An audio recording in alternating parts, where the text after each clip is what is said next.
Since 2016, the NGO Empowering Responsible Burundi ARB has been implementing its entrepreneurship and financial inclusion program to contribute to the fight against poverty among rural women and youth. Both groups constitute the majority of the population and are active actors in Burundi's development. They face multiple challenges to their development, including difficult access to credit, professional jobs, and lack of knowledge. In particular, women have difficulty in access to land and in controlling their own productive resources. As for young people in rural areas, in 2015, it was estimated at 65.3% of their workforce was made up of young people aged between 20 and 24. While the level of investment in training and professional integration is still very low. Compared to young men, young women have much less access to economic opportunities and productive resources. According to IFAD's 2016 survey, the rate of rural financial inclusion remains very low in Burundi, with 8.5% of rural people having an account in a financial institution in 2013, compared to 23.6% at the national level. ARB supports young people and women in rural areas through three main initiatives, namely capacity building through training of young people in entrepreneurship and development of business plans, structuring young people into cooperative groups, vocational training of young people in trades to strengthen their capacity for self-promotion. ARB initiates vocational training activities on sewing, mechanics, beekeeping, fruit processing into juice, welding for young people and women, and financial education and the creation of credit saving groups through the community and solidarity approach, VSLA, Village Saving Loans Associations. In the implementation of this entrepreneurship and financial inclusion program, the sustainability and self-promotion of young people who have undergone training in trades or cooperatives are ensured by self-financing through training in community savings loans. The training activity on community savings and credit through the VSLA approach has become cross-cutting activity to most of our projects that we implement with our partners and donors.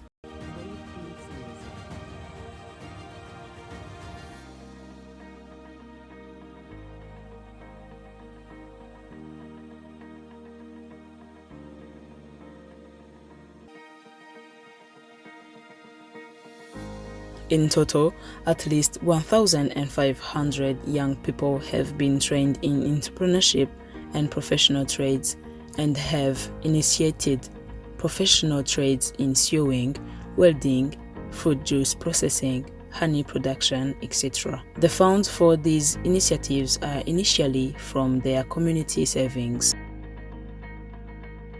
In activities related to entrepreneurship, a total of 175 agriculture cooperatives have been created and continue to be supported in the provinces of Bubanza, Karuzi, and Bujumbura Rural. The activity of setting up community savings and credit groups is a cross-cutting activity for their food security, resilience, and good governance project to their NGO ARB is implementing in Bubanza, Cibitoke, Karuzi, and Bujumbura rural provinces. In total, within these four provinces, ARB has created and continues to mentor 778 VSLA groups with 22,202 members, whose 65% of their beneficiaries are the women. The total amount of savings and credits already collected among the members of all these groups is estimated at 1,990,710,000 Burundian francs. Some groups have been benefited from financial support in the form of HEMO, high labor intensity. This has allowed the increase of the social capital of VSLA members.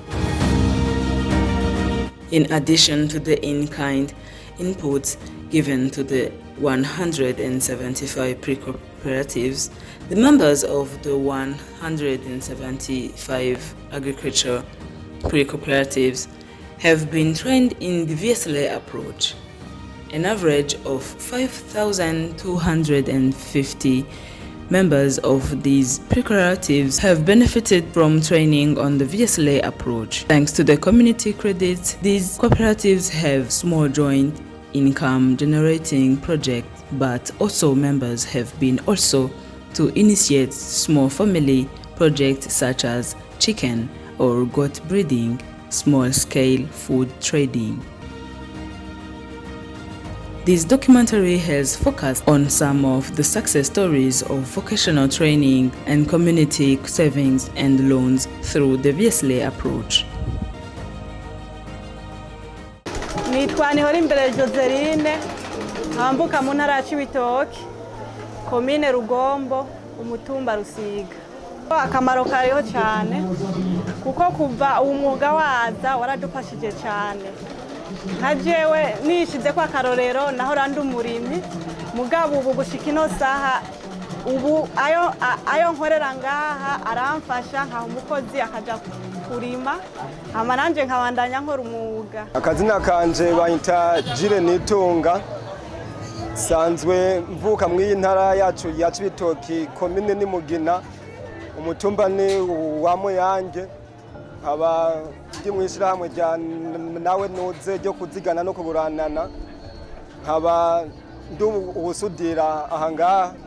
Icyo umariye kuko ubwa mbere ntarashobora kuza mu mworo mwuga, hariyo ibyo twishinga bibi ibijanye n'urumoge, ibijanye n'ubusuma, ariko ubu ngubu aho nziye ngaha no kwiga uyu mwuga hari ico maze kubona aze kunguka, kuko hari igihe nshobora kuza ngaha nkatahana agasabune, kandi hari igihe nshobora no gutembera n'ahandi hantu nkaronka akaraka bivanye n'uyu mwuga ashoboye kuba no kwiga. Akamaro ni kanini cyane, ni byinshi. Ubu mu kibano noshobora kuvuga boshobora no guhiga nk'ibintu nk'abantu bubaka mu kibano, bagahiga nk'umuntu abakorera nk'inzugi cyangwa se amadirisha, bakarinda no kuja ahantu hakure. Ariko ubu ngubu aho mbaye nta wundi muntu bitabaza atari jewe nyene, cambanguka nkabakorera byo bipfuza neza cyane bivanye n'uko nabyize neza.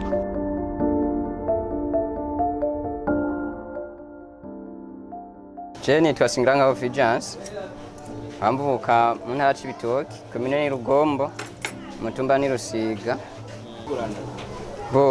Ihuriro riri hagati ni nuko twese turi ngaha dusanzwe turi mu migwi yo kuziganya no kuguranana.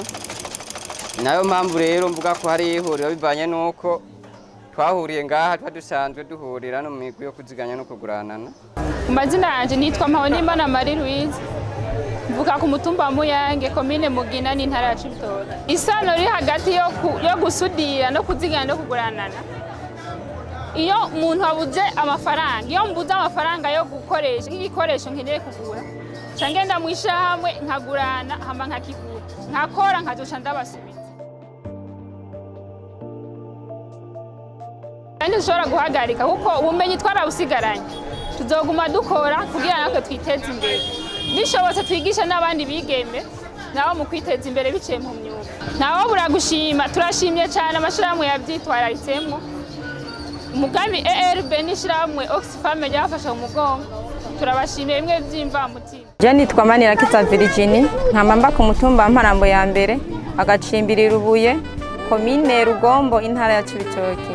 Je nkinjira mu iryo shirahamwe ryo kuziganya no kuguranana, nabona mengo ni ibintu bisanzwe, ariko maze kuryinjira mu by'ukuri neza na neza naciye mbona ko atari ibintu bisanzwe, kuko natoye ingurane y'ibihumbi 10 ari mangeze kugira ngo ndandaze ndabe. Ntangura kudandaza uturengarenga n'udutomati, mbona ndarose inyungu y'ibihumbi 10 biba 20. Hanyuma bigenze gutyo ndavuga ati bya byose ntago nogoma kwizo tomati. Hanyuma harageze igihe turagabura, tumaze kugabura ndonka ibihumbi 120. Maze kuronka ibihumbi 120 tugabuye mu ishyirahamwe, ncafata kuko muri icyo gihe muri ya yandi yari nimaze kudandaza nimaze kuronka ibihumbi 30 ndavuga ati byose kandi yateranye yose amaze kungana ibihumbi 150 nca niyumvira ati ntago noguma kuri ziya tomati nirengarenga nca ndagenda mfata ibido y'amamesa ibagaje ibihumbi 150 nca ntangira kuza nyene ndadandaza buke buke. Ayo mamesa rero ko nayadandaza nuko naza nunguka, ayo nungutse nkaca nguramwo indobo y'amawoki nkaca nshira ngaho, nkaca ngura n'umunyu nkaca nshira ngaho, nkaca ngura n'amashu nkaca nshira ngaho. Byose by'ukuri byarampaye inyungu, ubu ndafise ibihumbi hafi 220. Nitwa Hakizimana Pascal, bomba intara ni Cibitoke, komine ni Rugombo, izone ni Rugombo, umutumba ni Mparambo ya mbere. Jewe no kuvuga ubuzima nari mbayeho bwari ubuzima bubayabaye, kuko nari nsanzwe nkora umugambi w'ubudandaji, hama aho nadandariza barahaturira, ibintu byose birahomba. Bimaze guhomba ndiyungunganya, ndagurana udufaranga ku bagenzi, ndasubira ndubaka inzu iyi mubona turimo. Bo hageze aho ndayujuje n'ubundi cambura amahera yo kudandaza gusubira ngo nsubire ku kazi. Mbo sinzi ukumwe nabonye umudamu afise agatabo kanitse ko ishira hamwe ERB mu mugambi nyubahiriza igisata ca nawe nuze niyo nkingi y'iterambere. Ca ndamubaza ati mbega ako gatabo nanje ubona no karonka gute? Arampa umuco ambwira uti mwishira hamwe aho tukoranira hasigayemwe agatabo kamwe, nawe bikunda woza tukakaguha. Bo ico gihe nca ndahakubitirayo barakanyereka, barakampa, bakampaye nanje nca ndinjira mu banywanyi. Bo ninjiye mu banywanyi nca ndatangura kuziganya. Ico gihe ntangoye kuziganya kabisa, nari nkenye cyane. Harageze aho ndabasaba ingurane. Bo ingurane ico gihe bampaye ibihumbi 50. Ibyo bihumbi 50 nagenda bidandaza, ndabiranguza kubera nsanzwe nkora ubudandaji nyene ubu mubona. Bo ndabiranguje ndabidandaza kabisa. Bo bibandanya byunguka. Harageraho n'ubundi babinsaba ko nsubira kuyishura, ndayishura. Maze kuyishura n'ubundi baca bangurana yandi 150. Bo banguranye 150 nayo nyine ndayadandaza, nayo nyine arunguka. Haragera ikiringo cyo kuyishura, nayo nyine ndagenda ndayishura. Maze kuyishura baca baranduza ba 300. Ayo 300 nayo nyine ndayadandaza nayo nyine arunguka cyane gose. Nayo nyine haragera ikiringo cyo kuyasubiza, ndayasubiza. Mbo ico gihe naho nyine baca baranduza kandi kubera babona nkora neza kandi nonguka kandi nabo barabibona, baca bamiyumbi 500. Ibyo 500 nabyo narabidandaje, ndabidandaza nabyo nyine birunguka, nayo nyine ndayasubiza. Maze kuyasubiza umwaka ucu bararangiye, hacagera mwigabura. Tumaze kugabura ico gihe naciye ndonka 430. The initial impacts during the 5 years of implementation of the Entrepreneurship and Financial Inclusion Program are very encouraging. Access to credit and capacity building for youth and women are the basics for intervention to help them fight poverty. To this end, ERB plans to create rural microfinance institutions to help youth and women's trade associations or cooperatives access to credit. Next, ERB plans to continue building capacities of young people and women through the creation of training centers on entrepreneurship and professional trades in its intervention zones. Pending the completion of 2 major sustainable projects, training activities on entrepreneurship, and financial education through VSLA will continue in the form of cross-cutting activities of the food security and resilience and governance projects.